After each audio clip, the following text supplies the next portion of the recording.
स्वागत है आप सभी का हमारे एक और नए वीडियो में। अगर आप भी जामिया मिलिया इस्लामिया में एमबीए में एडमिशन लेना चाहते हैं 2026-27 के सेशन में, तो ये जो वीडियो है आपके लिए बहुत ज़्यादा हेल्पफुल होने वाला है, क्योंकि आपको पता होगा कल ही जामिया का फॉर्म जो है वो निकल चुका है और इसमें जो है आपको एडमिशन लेना है तो फॉर्म जो है उसको फिल करना पड़ेगा। तो इस वीडियो में हम लोग बात करेंगे एलिजिबिलिटी आपका कैसा रहेगा, सीट मैट्रिक्स कैसा रहेगा, एंट्रेंस का पैटर्न क्या रहेगा, स्पेशलाइजेशन कौन कौन से आप ले सकते हैं, साथ ही साथ fees, exam city, exam centre, हर चीज़ के बारे में हम लोग आपको बताएंगे। तो आप जो वीडियो में एंड तक बने रहिए ताकि कोई भी चीज़ जो है आप मिस ना करें। और ये जो आपका 10 मिनट का वीडियो है आपके बहुत सारे चीज़ों को बचा सकता है और बहुत ही ज़्यादा आपका टाइम जो है उसको बचा सकता है। ठीक है, तो चलिए सबसे पहले देख लेते हैं कि एमबीए के कौन कौन से प्रोग्राम ऑफर किया जाता है और साथ ही साथ सीट्स जो है आपको कितने देखने को मिल जाते हैं। तो बात करेंगे आपका ड्यूरेशन का, तो 2 ईयर का ड्यूरेशन है, 4 सेमेस्टर का आपका जो प्रोग्राम रहने वाला है। ठीक है, 2 साल का प्रोग्राम रहेगा। और प्रोग्राम में इंटेक कितना है आपका, एमबीए फुल टाइम में 60 सीट्स आपको देखने को मिल जाता है, एमबीए इंटरनेशनल बिजनेस में 60 सीट्स, एमबीए एग्जीक्यूटिव में आपको 70 सीट्स मिलता है और MBA entrepreneurship and family business में 40 सीट्स। ठीक है, MBA health care and hospital management में 40 सीट्स, एमबीए फार्मास्यूटिकल मैनेजमेंट में आपका 40 सीट्स। ठीक है, तो ये आपके स्पेशलाइजेशन से जो आप सेलेक्ट कर सकते हैं और कितने कितने सीट्स है। अगर बात करेंगे आपका कौन सा स्पेशलाइजेशन सबसे बेस्ट रहेगा, ठीक है, इंडस्ट्री ट्रेंड्स के हिसाब से, तो सबसे ज़्यादा फ्यूचर प्रूफ का बात किया जाए जो कि हाई कंपटीशन और मतलब हाई डिमांड और लो कंपटीशन के साथ आता है, वो है आपका health care and hospital management और आपका फार्मास्यूटिकल मैनेजमेंट। सबसे अच्छे ऑप्शंस का बात किया जाए, गुड ऑप्शंस जहाँ पे आपको थोड़ा एक्स्ट्रा स्किल का ज़रूरत पड़ेगा, वो है आपका इंटरनेशनल बिजनेस का। ठीक है, और नीच ऑप्शन मतलब कि जहाँ पे अगर आपका फैमिली में बिजनेस बैकग्राउंड है तो आपको बहुत ज़्यादा हेल्प कर सकता है, वो है आपका एंटरप्रेन्योरशिप एंड फैमिली बिजनेस। और उसके बाद कॉम्पिटिटिव चीज़ों का बात किया जाए जो कि आपका बहुत ज़्यादा सेचुरेटेड हो चुका है, वो है आपका जनरल एमबीए और एग्जीक्यूटिव एमबीए। ठीक है, तो आई होप इसके बेसिस पे आप जो है अपना जो भी स्पेशलाइजेशन है उसको आप चूज़ कर सकते हैं। बाकी और भी डिटेल चाहिए तो आप इस स्लाइड को अच्छे से पढ़ लीजिए। ठीक है, तो ये हो गया आपका स्पेशलाइजेशंस के बारे में। बात करेंगे को फीस कितना देना पड़ेगा एमबीए का, तो यहाँ पे जो आपको फीस दिख रहा है पर ईयर के बेसिस पे है। ठीक है, एमबीए का बात किया जाए 4 सेमेस्टर का आपका प्रोग्राम रहेगा आपका health care and hospital management का, इसका फीस है आपका 52,300 पर ईयर।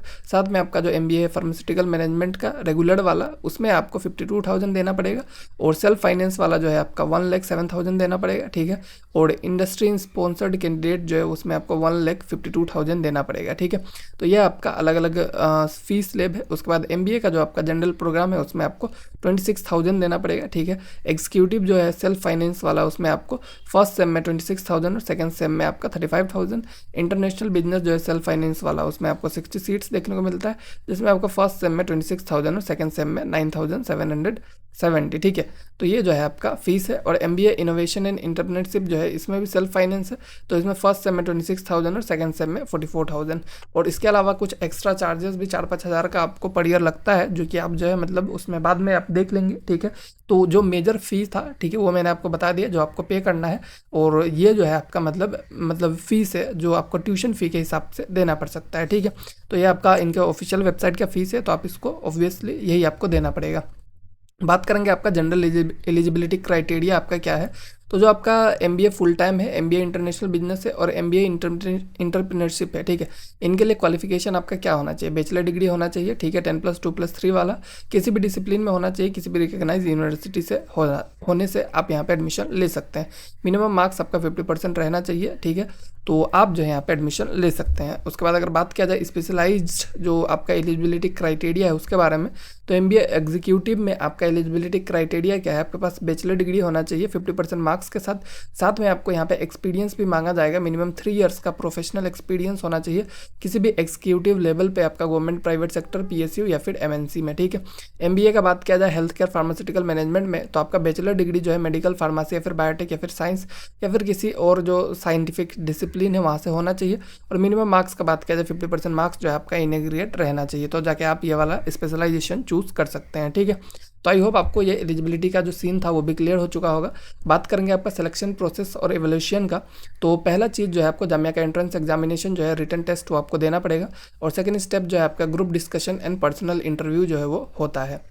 मार्क्स डिस्ट्रीब्यूशन का बात किया जाए, रिटन टेस्ट में आपको 170 मार्क्स देना पड़ेगा और जो ग्रुप डिस्कशन है, पर्सनल इंटरव्यू है, उसमें 30 मार्क्स, तो टोटल आपका 200 मार्क्स के अराउंड जो है आपका ओवरऑल रह जाता है एमबीए का। ठीक है, उसके बाद अगर बात करें इसके अलावा टेस्ट सेंटर्स कहाँ कहाँ आपको देखने को मिल जाता है, मतलब कौन कौन से सिटीज़ में आपका एग्जाम कंडक्ट करवाया जाएगा, तो जामिया जो है आपका एंट्रेंस एग्जाम 11 सिटीज़ में कंडक्ट करवाता है। तो पहला है आपका दिल्ली, तो अगर आप वहाँ पे पास में रहते हैं, जो भी सिटी आपके पास में, आप वहाँ पे जा सकते हैं।